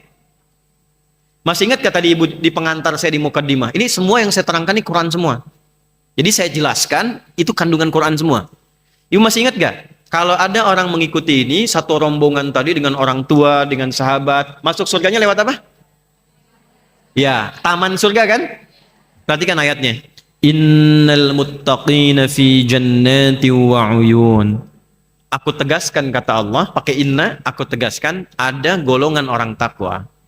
Masuk surganya langsung lewat taman surga. Fi jannati wa uyun. Akhidhina ma atahum rabbuhum. Mereka mendapatkan hasil dari kerja keras mereka di dunia yang langsung diberikan oleh Allah di surganya itu. Ini saya rangkum semua dengan tempatnya. Innahum kanu qabla dzalika muhsinin. Mereka punya amalan-amalan ihsan saat di dunia. Ini bukan kebetulan nih. Masjidnya Masjid Al-Ihsan. Amalannya takwa. Jalurnya sudah disebutkan. Siapa mereka, apa amalannya? Perhatikan. Kanu qalila binal laili ma yahja'un. Mereka itu saat di dunia tidurnya sedikit, membiasakan bangun malam. Konsisten. Tahajud. Jadi ayat ini ingin menerangkan ada calon penghuni taman surga yang sedang beraktivitas di bumi.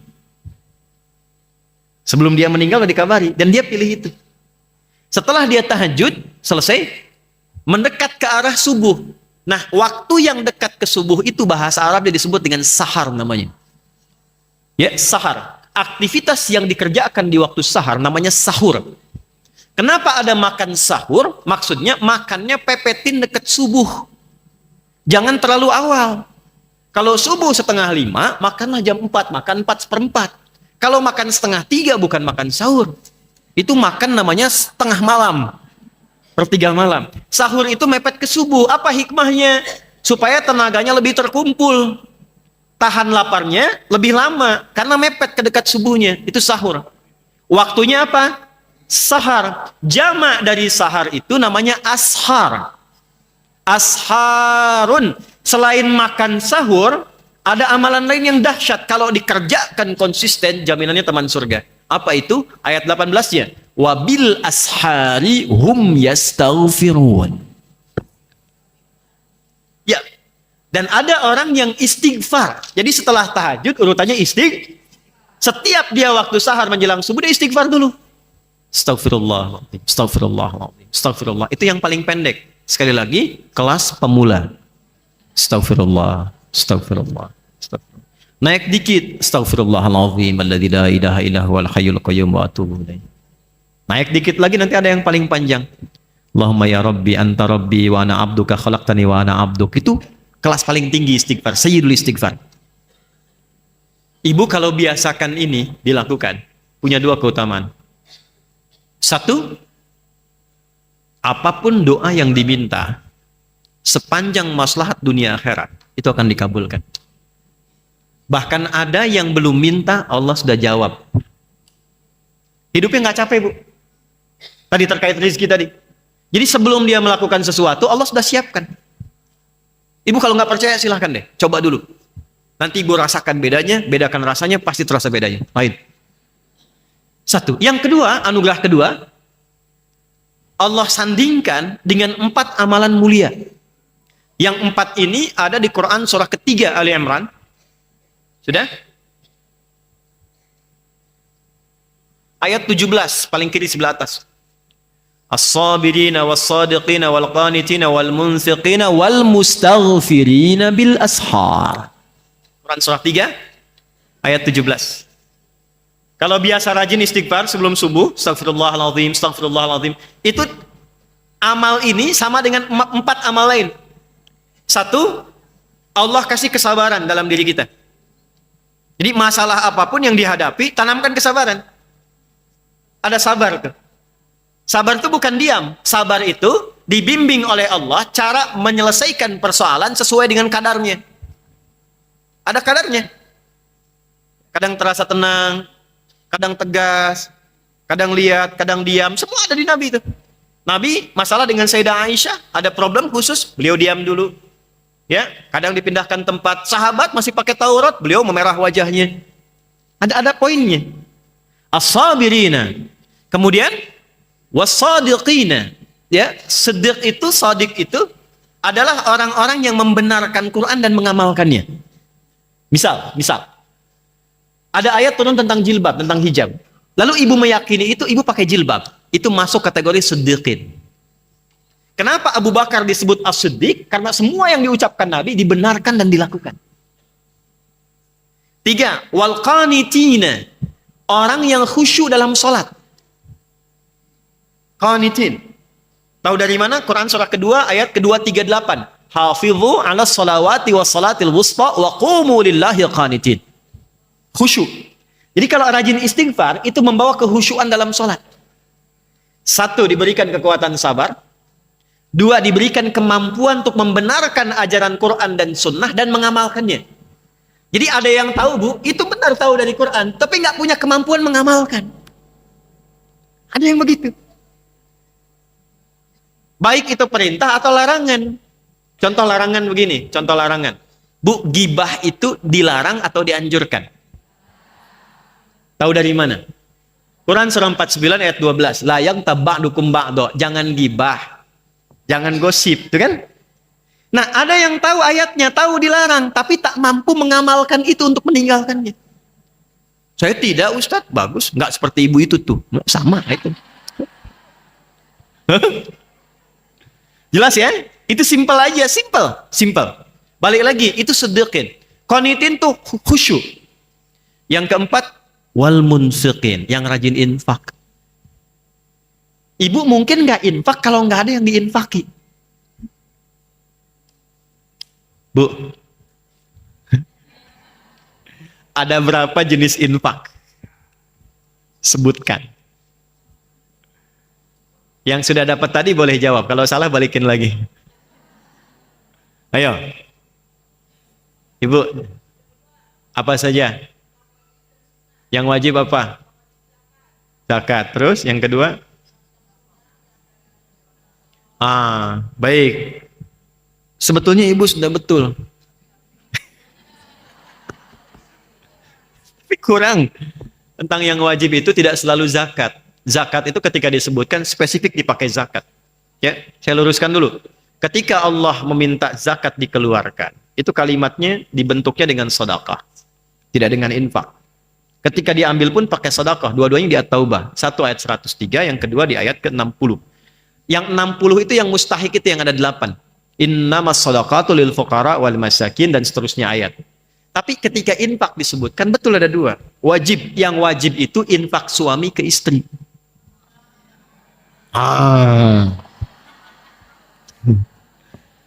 Ya. Nih Pak. 1 dirham. Bahasa Nabi nih. Yang diberikan oleh suami kepada seorang istri itu lebih tinggi nilainya di sisi Allah dari pemberian apapun. 1 dirham itu 2.500. Ya, 1 dirham. 1 dirham. Apalagi kalau 1 dinar misalnya. Enggak, maksudnya begini maksudnya. Bapak itu bawa uang 1 juta. Kasih ibu. Tapi ibu harus menjadikan 1 juta cukup untuk sebulan. Jadi makanya ada hadis, semakin suami ngasih uang belanja lebih, itu semakin dicintai Nabi, Pak. Betul ya. Tapi bagi istri yang bisa menata uangnya. Kalau tak bisa menata, tidak dianjurkan. Ya. Nanti kita belajar fikih bapak-bapak ya. Balik dulu ke sini, Bu. Balik sini. Kenapa tiba-tiba ke situ tuh? Balik lagi. Quran surah 4 ayat 34. Nah, nafkah itu singkatan dari infak, Bu. Ini nafkah itu singkatan infak. Orang kita tuh suka nyingkat. Iqomat disingkat jadi qomat. Infak disingkat jadi nafkah. Bahasa Qurannya infak. Quran surah 4 ayat 34. Ar-rijalu qawwamuna 'alan nisa bima faddalallahu ba'dahum 'ala ba'dhi wa bima anfaqu min amwalihim. Di infaknya suami kepada istri, itu yang disebut nafkah, itu infak wajib. Jelas? Yang sunnah mana? Yang sunnah itu di luar itu. Sunnah pun ada 2 tingkatannya. Sunnah yang ditekankan di lingkar terdekat, misal, ayah, ibu, orang tua, itu nggak boleh dizakati. Tapi diberikan dari infak. Dari mana dalilnya? Quran surah kedua ayat 215, ada 5 golongan. Yas'alunaka madza yunfiqun. Mereka bertanya padamu Muhammad SAW, apa yang harus diinfakkan kepada siapa? Turun ayat, Qul ma anfaqtu min khair. Kalau pengen infak, yang paling baik, yang paling bagus. 1 lil walidain, untuk orang tua. Sifat orang tua itu nggak minta biasanya. Kalau butuh nggak minta, cuman kadang suka nanya.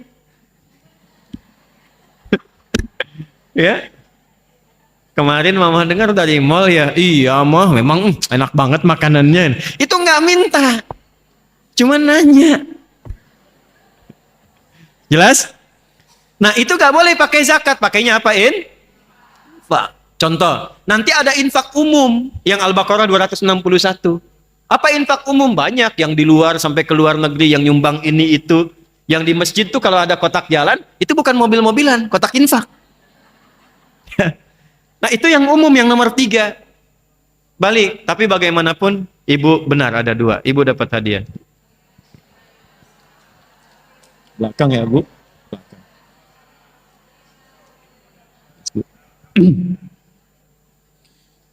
Ya Allah. Sudah? Sudah? Balik sini. Sudah ya bu ya? Nah, pertanyaannya bukan itu. Pertanyaannya, mungkin nggak infak kalau nggak ada yang diinfaki? Mungkin nggak? Nggak ada kan? Harus ada hartanya kan? Nah, istighfar itu memudahkan datangnya rizki dan harta. Tadi maksud saya, jadi kalau ibu pulang dari sini, ibu dawamkan amalan Quran tadi, amalan sunnah tadi, bangun malam, tempatkan di mihrab, coba dengan tahajud sampai merasakan kehusyuan. Jadi cara sholatnya bukan sekedar baca, selesai, bukan. Rasakan kenikmatan dalam sholat. Tumpahkan saat sujud minta. Begitu selesai, istighfar. Istighfar, istighfar. Berapa kali Ustadz jumlahnya? Setiap Anda bisa relatif sesuai dengan kenyamanan hati. Jadi kalau sudah nyangkut di hati kita tuh, tak, itu masuk. Nabi bikin standar. Standarnya 33. Itu standarnya. Tapi kalau untuk istighfar, standar itu kadang berbeda. Makanya sebelum tidur kadang Nabi 70, kadang 100. Itu tidak mutlak bilangannya mesti 70, mesti 100. Maksudnya apa? Istighfar yang kita bacakan lewat lisan akan menyesuaikan dengan keadaan diri kita. Semakin sedikit dosa, semakin cepat nyambung ke Allah. Semakin banyak dosa, kadang semakin cepat juga kalau tobatnya benar.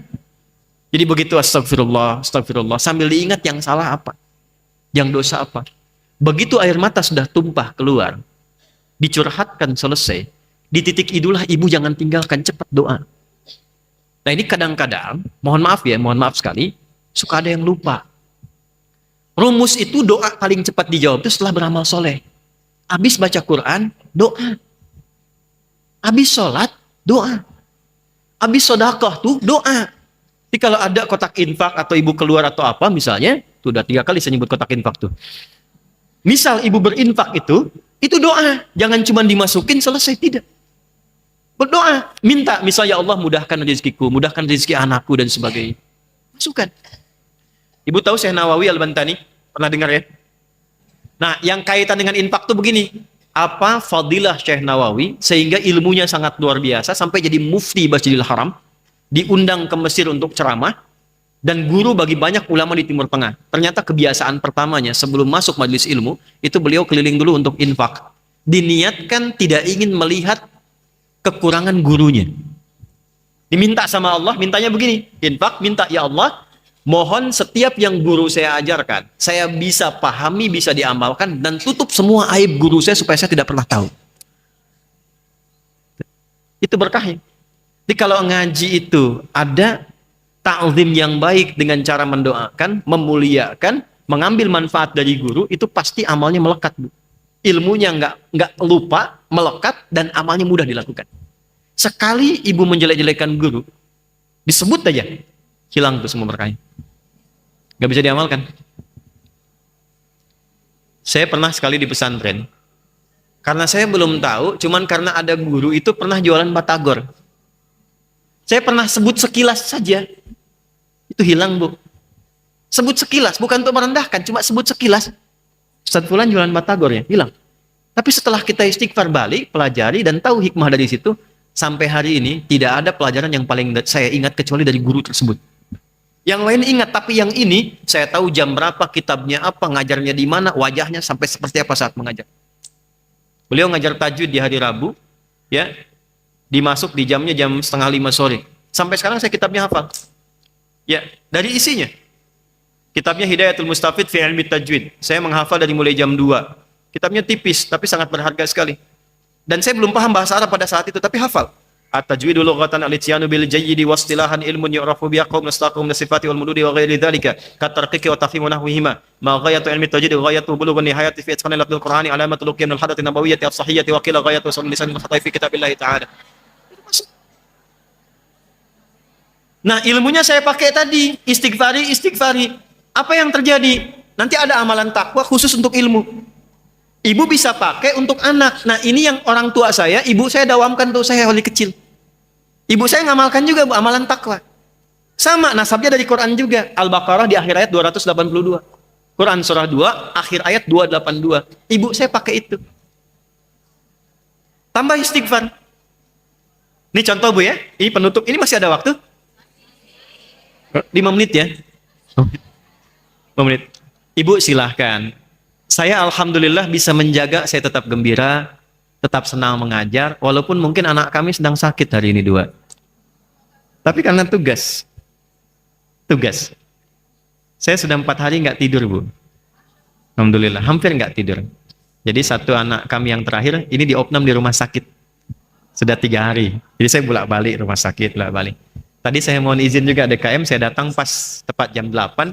Karena anak yang satu lagi demam, muntah sudah 3 malam, itu baru tidur 4:30 tadi. Saya jaga. Jadi saya siapkan dulu, mandikan yang lain, siap baru datang. Tapi alhamdulillah tugas kan saya lakukan minimal. Saya ceritakan di akhir. Sudah fokus lagi, kita sedang belajar. Anda tidak dihisap dengan anak saya yang dihisap ya. Jadi saya mau teruskan dulu sebentar. Ibu kami itu jaganya 3. 1 makanan. Jadi ibu saya itu kalau beli ayam, misal, lagi punya uang, sebulan sekali misalnya untuk membahagiakan anaknya itu, saya contohkan ayam saja paling gampang, itu nggak pernah beli ayam mati. Ya saya tahu ibu ya, nggak pernah beli ayam mati. Yang dibeli selalu hidup. Nanti yang hidup itu dibawalah ke tukang potong yang beliau kenal, bukan sembarangan orang, dipotongnya harus di depan beliau, diminta dibacakan bacaannya yang beliau tuntut. Bismillah ya Allahu Akbar, sembelih. Kalau nggak gitu nggak beli, Bu. Jadi dipastikan makanan yang dimakan anaknya itu semua benar. Balik. Yang kedua, saya punya amalan yang saya tahu itu, dari kecil kami ditanamkan nasab-nasab amalan tadi. Yang sahabat ya, kalau perempuan jalurnya istri Nabi, kalau anak kecil kan jalurnya sahabat Nabi yang junior. Ibu masih ingat saya sebut tadi Abdullah bin Abbas, Abdullah bin Umar dan sebagainya. Abdullah bin Abbas itu punya doa khusus dari Nabi. Allahumma faqihhu fid din wa 'allimhu ta'wil. Nah, itu saya dari kecil dibiasakan itu. Diminta ya Allah pahamkan ya agama dengan mudah dan pahamkan detil sesuatu untuk mengungkap rahasianya. Allahumma faqihni fid din wa 'allimni. Yang ketiga, ini yang selalu saya saksikan kalau saya ba'da maghrib itu ibu sudah ada di mihrabnya, sajadahnya dengan mushafnya, itu kalimat pertama tuh yang saya dengar sebelum ngaji itu istighfar. Istighfar. Walaupun ayah kami sudah meninggalkan, itu konsisten sampai sekarang. Jadi kalau saya video call, saya telepon, "Mah, lagi apa?" "Baru ngaji." Saya tahu itu kalau sudah ngaji itu pasti sebelumnya tuh istighfar. Kita nggak seperti orang, nggak apa-apa. Orang lain punya nggak apa. Yang penting kita itu punya Allah. Allah pasti sudah ngatur. Pangeran sudah memberikan jalan untuk kita. Semua itu dibuka begitu. Nah, dahsyatnya apa? Yang terasakan seorang ibu yang istighfar, itu keberkahannya bukan hanya untuk ibunya saja. Anaknya pasti dapat. Cucunya dapat. Lingkungannya dapat. Jadi saya saat menyampaikan ini, bukan hanya untuk ibu dapat materi, cukup selesai, tidak. Yang ingin saya berikan, semua keberkahan yang mampu kita dapatkan sebelum kembali kepada Allah itu bisa diraih. Nah ini baru satu amalan Bu, baru amalan ritual. Belum amalan-amalan yang lainnya. Jadi kalau dari 100 materi yang bisa harus dibahas, ini baru setengahnya. Bukan 50, satu setengahnya dari satu itu. Jadi mungkin 0,5% baru yang kita bahas dari meneladani istri-istri Rasulullah Sallallahu Alaihi Wasallam. Jadi saya simpulkan dulu. Saya simpulkan, satu, amalan pertamanya, dekati Allah dengan takwa. Sudah? Dekati Allah dengan dengan niat meneladani istri-istri Nabi Sallallahu Alaihi Wasallam. Kalimat yang kedua tadi penting untuk menghadirkan perjumpaan, meneladani istri-istri Nabi. Karena dia seorang hamba Allah itu akan bersama di surga dengan siapa yang dia cintai. Sepanjang yang dicintai juga saleh. Orang yang menautkan dengan Nabi ketemu Nabi. Orang yang menautkan dengan istri Nabi ketemu istri Nabi. Sudah? Dua, siapkan amalan takwa dengan meningkatkan satu, sholat, khususnya sholat tahajud.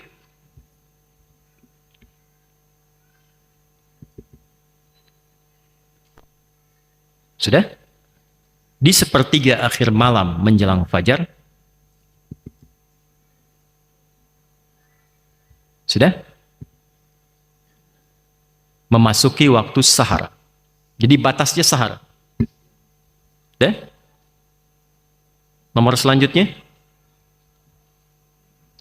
Memperbanyak istighfar setelah tahajud. Memperbanyak istighfar setelah tahajud. Hingga merasakan kenikmatan taubat di dalam hati.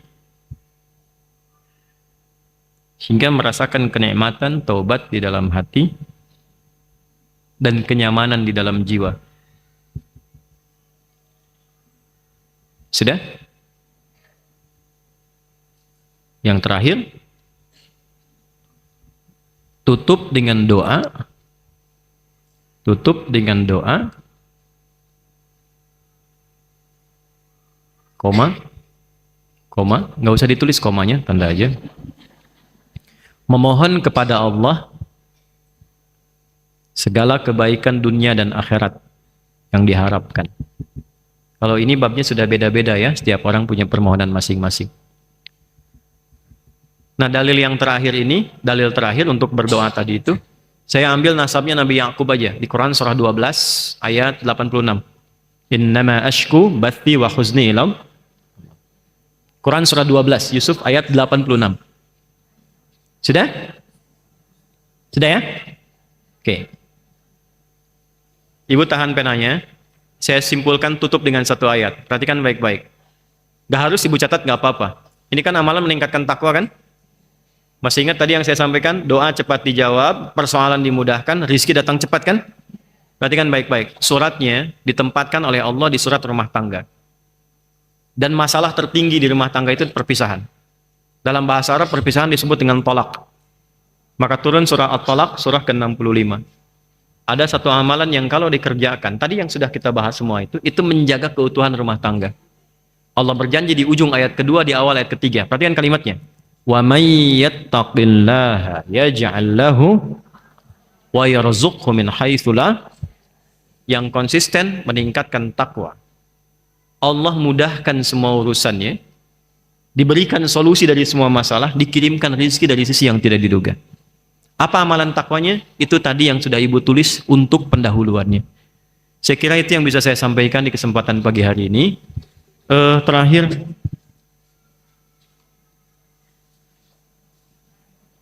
siapa yang mau? Siapa yang mau?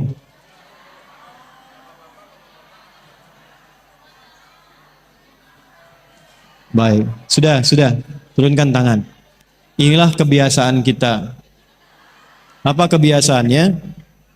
Kebiasaannya apa? Banyak bilang mau, tapi nggak pernah ada yang maju.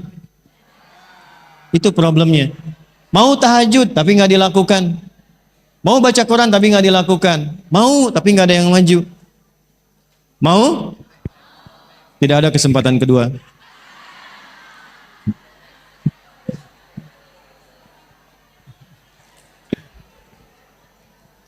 Terakhir nih. Mau? Alhamdulillah. Baik. Memang tidak ada kesempatan kedua, tapi selalu terbuka peluang bagi yang ingin terus mencoba. Ya. Nah, buat ibu deh yang di tengah tuh. Itu yang kerudung hitam, Bu. Duluan angkat tangan. Silakan, belakang. Ya.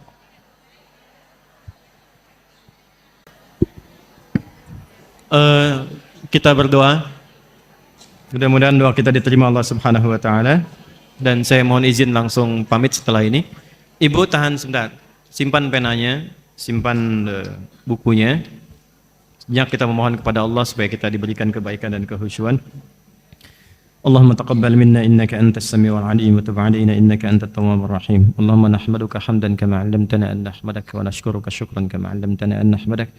Antal muqaddim wa antal muakhir biyadika al-khair innaka ala kulli syai'in qadir. Nusalli wa nusallimu ala rasulika al-karim nabiyina Muhammadin wa ala alihi wa sahbihi ajma'in.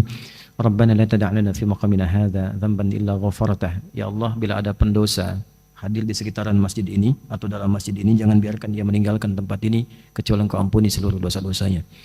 Allahumma wala hamman illa farajtah. Ya Allah, jika yang ada hadir di antara kami membawa kegelisahan, maka jangan biarkan dia pulang kecuali Engkau telah tenangkan keadaan jiwanya.